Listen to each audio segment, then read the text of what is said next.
La solennité de Marie, Mère de Dieu, a été célébrée à Rome dans la basilique Saint-Pierre, à Jérusalem et dans le monde entier à l'occasion de la 51e journée mondiale pour la paix.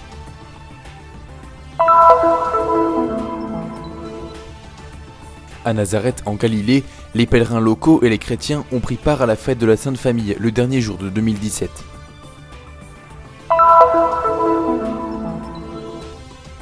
Le 28 décembre, lors d'une messe célébrée dans la basilique de la Nativité à Bethléem, on a fait mémoire du massacre des innocents réalisé par ordre du roi Hérode.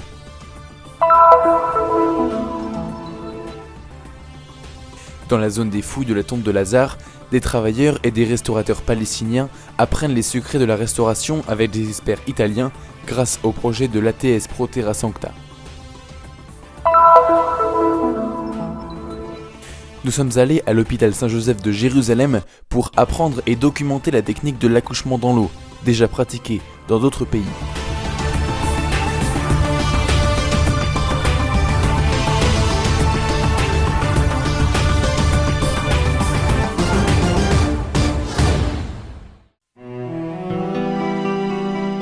Sur la première page du calendrier de la nouvelle année que le Seigneur nous donne, l'Église nous propose, comme une belle miniature, la solennité liturgique de Marie, Mère de Dieu.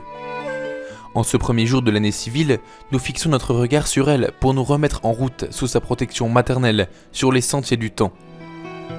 Ce sont les mots prononcés par le pape François dans le premier Angélus de 2018. La solennité a été célébrée dans la basilique Saint-Pierre au Vatican, à Jérusalem et dans le monde entier. Selon la tradition, le premier jour de l'année se sont réunis à la cocathédrale du patriarcat latin de Jérusalem autour de l'administrateur apostolique, Monseigneur Pierre Battista Pizzaballa, les autorités religieuses et les représentants des différentes communautés latines de Terre Sainte. De nombreux fidèles et pèlerins locaux étaient présents. Dans son homélie, Monseigneur Pizzaballa a invité les personnes présentes à se laisser provoquer par la parole de Dieu. Au début de cette nouvelle année, l'évangile d'aujourd'hui ouvre la voie. Il nous donne une boussole pour rester dans ce temps et l'accueillir comme une grâce. Cette solennité est fixée le même jour que la journée mondiale de la paix. Après la messe, les fidèles ont exprimé leurs vœux à l'administrateur apostolique, à Monseigneur Leopoldo Ghirelli, nouveau nonce en Israël et à Chypre et délégué apostolique à Jérusalem et en Palestine, au père Francesco Patton, custode de Terre Sainte, et à Monseigneur Giacinto Marcuzzo, vicaire du patriarcat latin. Alors nous sommes arrivés ce matin à Jérusalem,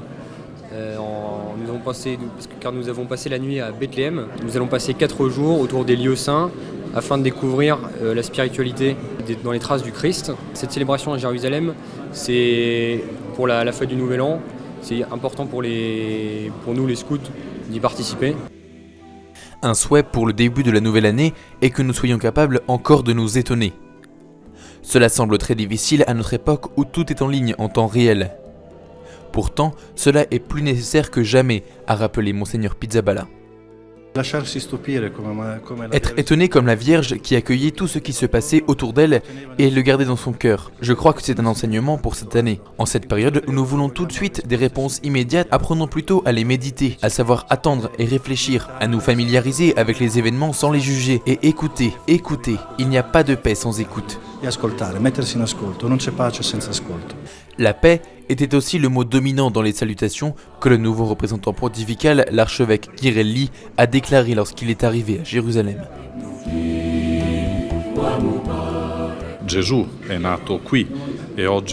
Jésus est né ici, et aujourd'hui, le premier jour de l'année, rappelons-nous qu'il est né dans la plénitude du temps par une femme, Marie, que nous vénérons comme la Mère de Dieu et a fait venir sur nous la bénédiction de Dieu. Cette bénédiction très belle qui dans toutes les églises a été proclamée dans la première lecture et contient la salutation même de la paix. Que le Seigneur vous bénisse et vous garde, fasse briller sur vous son visage, tourne vers vous son visage, qu'il vous apporte la paix.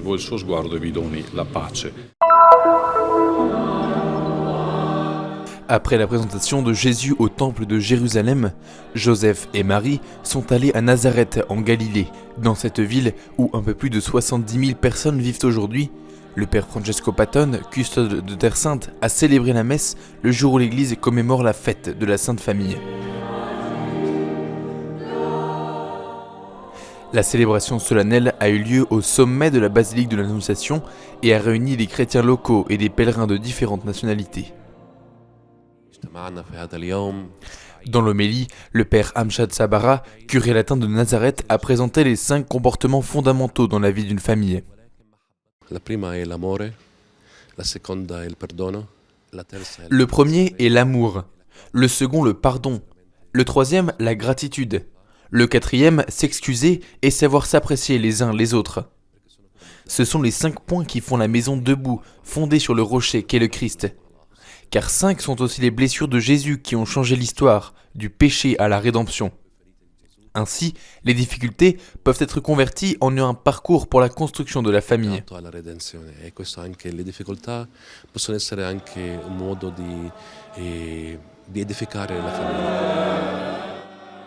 Célébrer le jour de la Sainte Famille à Nazareth, près de la maison où ont vécu Joseph, Marie et Jésus jusqu'à l'âge de 30 ans, a une signification spéciale. Qui è il luogo dove la Santa Famiglia si è costituita attraverso. C'est l'endroit où la Sainte Famille s'est formée par l'amour, béni par Dieu, de ses jeunes époux Marie et Joseph.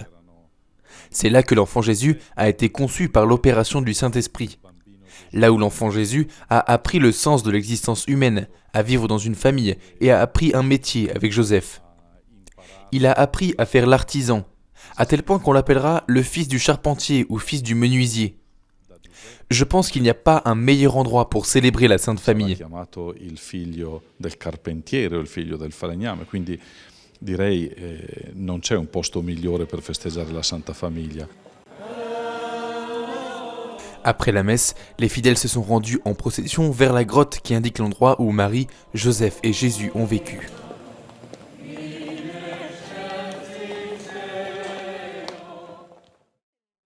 Un jour important pour ceux de ses compatriotes de la Sainte Famille qui ont célébré 25 ans de vie conjugale. J'aime Nazareth parce que c'est une terre sainte. Nous espérons être bons et bénis dans notre vie quotidienne, comme la Sainte Famille.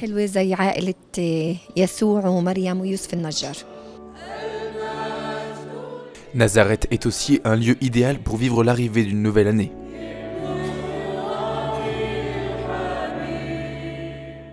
E alla fine dell'anno la tradizione cristiana ci fa prima di tutto chiedere perdono. À la fin de l'année, la tradition chrétienne nous propose surtout de demander pardon pour les fautes que nous avons commises au cours de l'année. Puis nous chantons le Te Deum, c'est-à-dire que nous chantons la louange à Dieu.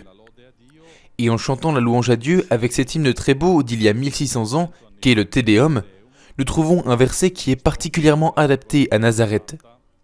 Celui dans lequel nous disons que le Fils de Dieu est venu nous sauver et a choisi de naître de la Vierge. Il figlio di Dio, per salvarci, ha scelto di nascere nel grembo della Vergine.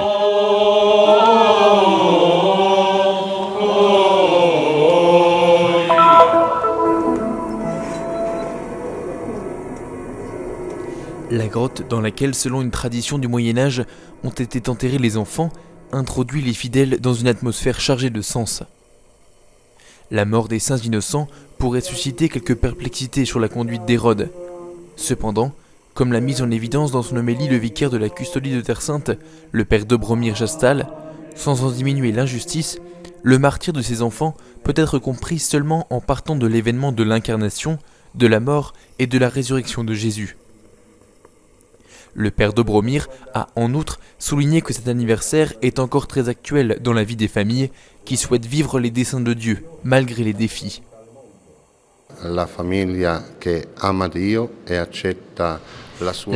aime Dieu et accepte sa volonté en dépit des difficultés qui peuvent surgir de temps en temps, au jour le jour, avec humilité, avec un cœur prêt à accepter la volonté de Dieu et à essayer de comprendre ses plans sans trop s'arrêter à la logique humaine. 70 personnes environ ont participé à la messe, y compris des religieux et des laïcs. Ce fut aussi une journée spéciale de prière pour les nombreux autres innocents tels que les victimes de la guerre, de la violence, de la faim et de l'avortement. Des vies brisées, compromettant aussi l'avenir des nouvelles générations. La vita è un dono ricevuto direttamente da Dio. La vie est un don reçu directement de Dieu. Donc avant tout, elle doit être accueillie, vécue et achevée dans les mains de Dieu. Personne n'a le droit de lever la main, de s'approprier de ce droit, de ce don divin. Donc sans aucun doute, toute atteinte à la vie humaine est une atteinte à l'humanité. Senza dubbio, qualsiasi attentato alla vita umana è un attentato all'umanità. En plus de l'autel à la mémoire des saints innocents, la grotte en conserve un autre dédié à Saint Joseph, en référence à l'épisode où l'ange lui apparaît en songe et l'avertit d'échapper à Hérode et de s'enfuir en Égypte avec Jésus et Marie.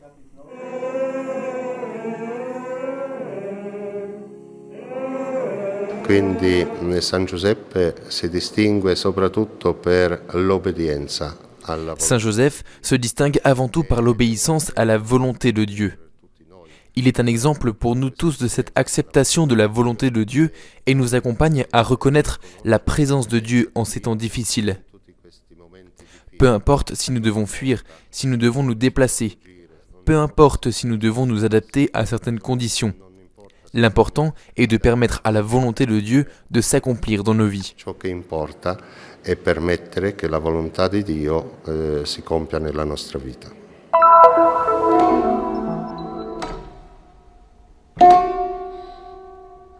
Dans la zone de fouille du tombeau de Lazare à Béthanie, à quelques kilomètres de Jérusalem, mais au-delà du mur, les ouvriers et les restaurateurs ont pendant des jours étudié et travaillé sur le site.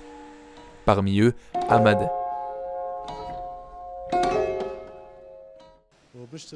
Je suis un restaurateur de site.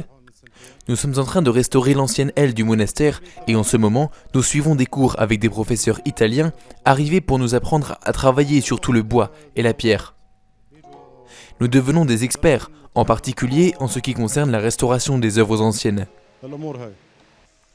L'initiative, financée par le Consulat général d'Italie à Jérusalem, s'inscrit dans le cadre d'un programme plus large que l'ATS Pro Terra Sancta mène depuis des années à Béthanie avec le Mosaic Center de Jéricho. L'objectif est de réaménager la zone archéologique et de donner un nouvel élan touristique à la ville, actuellement en grande difficulté économique. Le projet a été créé en collaboration avec l'Université de Turin Venaria Real et avec la municipalité de Turin, financé par le PMSP, projet de soutien aux municipalités palestiniennes. Il prévoit l'envoi d'experts qui pourront, à la fin du projet, garantir une formation réelle et pratique sur différents aspects de la restauration aux travailleurs qui travaillent habituellement sur le chantier.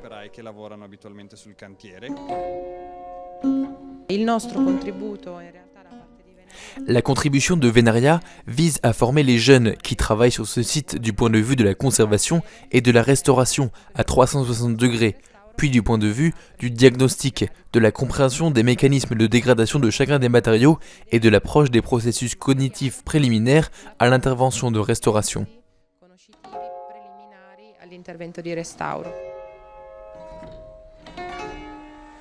Le module de la professeure Buscaglia est axé sur la presse à huile en bois, actuellement dans un état critique en raison d'attaques d'insectes et de champignons. L'espoir est d'éliminer les étayages et de la rendre autonome. Pendant plusieurs mois, 7 modules se succéderont. Des travaux sur la pierre, le bois et de la maçonnerie, à l'étude scientifique des micro-organismes et des animaux, infectieux, puis des conditions chimiques et géologiques des matériaux. Théorie et pratique sont intégrées et suivies par l'analyse d'échantillons en Italie et la définition d'un protocole d'intervention.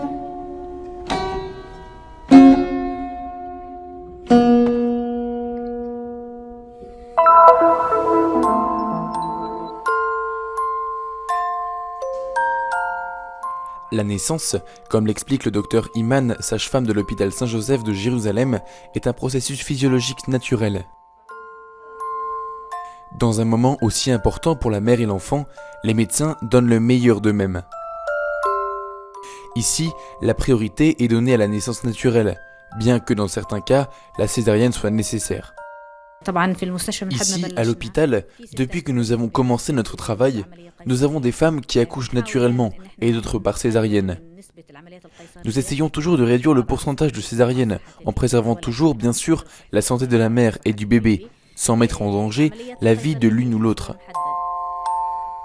Par exemple, le choix de la césarienne est justifié dans le cas où la mère souffre de diabète, ou en raison de la taille de l'enfant, ou en cas d'urgence. La communauté médicale internationale considère que l'incidence idéale des césariennes devrait être d'environ 10% et 15%. Cependant, comme l'indique l'Organisation mondiale de la santé, cette pratique est de plus en plus courante dans les pays développés et en développement. Le directeur du département d'obstétrique de l'hôpital Saint-Joseph, le docteur Samir, explique ce phénomène par le fait que la césarienne est une intervention rapide, alors que la naissance naturelle nécessite plus de temps.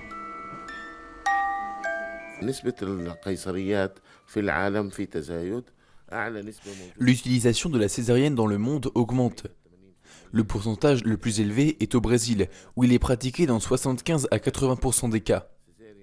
En Grande-Bretagne, le pourcentage est de 30%. En Irlande, de 25%. Ici, en Palestine, de 30 à 35%. Il y a des pays qui dépassent le Brésil et atteignent même 90%. برضه النسبة عالية بحدود 30 أو 35% وفي بعض المستشفيات تتعدى البرازيل حتى ممكن توصل ل 90%. Ces pourcentages, sans cesse croissants, sont compensés par les nombreuses pratiques qui, dans le monde entier, prévoient des éléments soi-disant humanisés, tels que la naissance de l'eau. بالنسبة للولادة في البركة Dans le cadre de la naissance dans l'eau, nous essayons d'offrir aux femmes toutes les options disponibles, comme dans le reste du monde. La naissance d'eau est pratiquée surtout en Grande-Bretagne et est censée rendre les choses plus faciles pour la mère. De cette façon, les femmes peuvent faire face à une naissance naturelle, sans éprouver de douleur aiguë. بتكون الست على أريحيتها خلال الولادة بتكون أسرع وبتكون أقل ألم. Un autre facteur qui fait la différence à la naissance est l'aide spirituelle.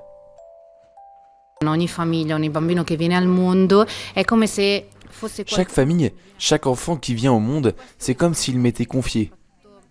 Pour cette raison, quand je travaille, surtout quand une femme souffre ou quand la naissance ne va pas très bien, je recours à la prière. En silence, parce qu'évidemment, ici, il y a des gens de différentes religions. Mais même en silence, je prie souvent. Però in silenzio, ma spesso prego,